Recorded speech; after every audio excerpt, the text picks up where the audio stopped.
Hello दोस्तों, आपका इस वीडियो में आपका स्वागत है।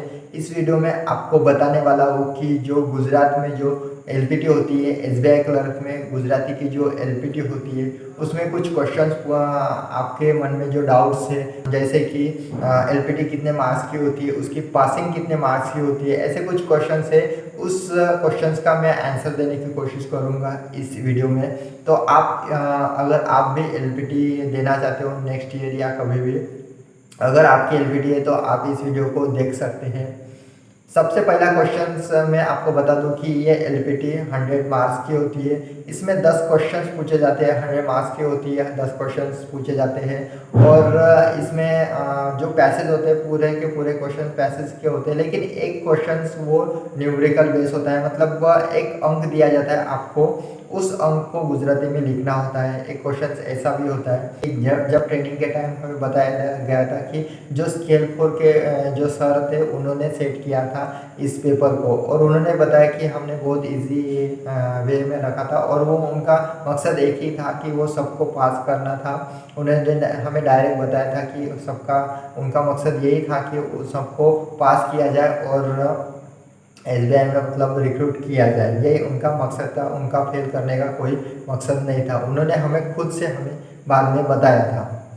और आपको बता दूं कि 40 मार्क की जो 10-10 मार्क का एक क्वेश्चन होता है और 10 क्वेश्चन होते हैं, और टोटल 100 मार्क्स का होता है। इसमें आपकी पासिंग होती है वो 40 मार्क की आपकी पासिंग होती है, मतलब 4 क्वेश्चंस आपको छुड़ाने हैं। लेकिन ऐसा भी नहीं करना है, आप पूरे के पूरे क्वेश्चंस आप छुड़ा सकते हो और पास तो इजीली हो ही जाओगे।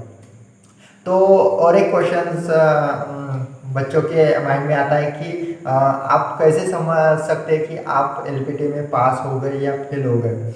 ये क्वेश्चंस हमें भी हमारे भी मन में था, लेकिन सर ने हमें बताया था कि अगर एलपीटी होने के बाद दूसरे दिन अगर मेल आ गया तो आप फेल हो।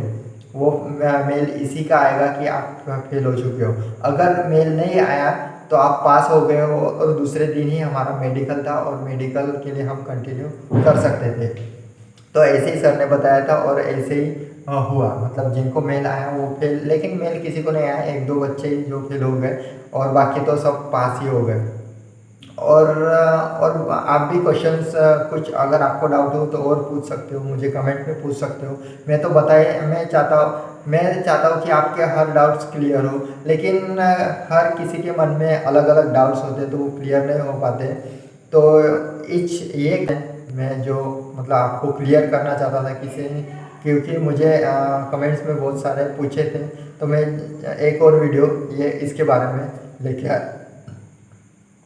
और आपको ये भी बताना भूल गया कि मैं करंटली एज अ एसबीआई, मैं आपको ये बताना भूल गया कि मैं एसबीआई में 5 मंथ गुजरात में वर्क कर चुका हूँ। फिर उसके बाद मैं आरआरबी पीओ, फिर उसके बाद मेरा आरआरबी पीओ में सिलेक्शन हुआ और मैं एज अ प्रोबेशनरी ऑफिसर आर। तो चलिए दोस्तों, आज के इस वीडियो में इतना ही। अगर आपको कोई भी डाउट्स हो तो आप मुझे कमेंट्स में पूछ सकते हो। थैंक यू दोस्तों, मिलते हैं नेक्स्ट वीडियो में।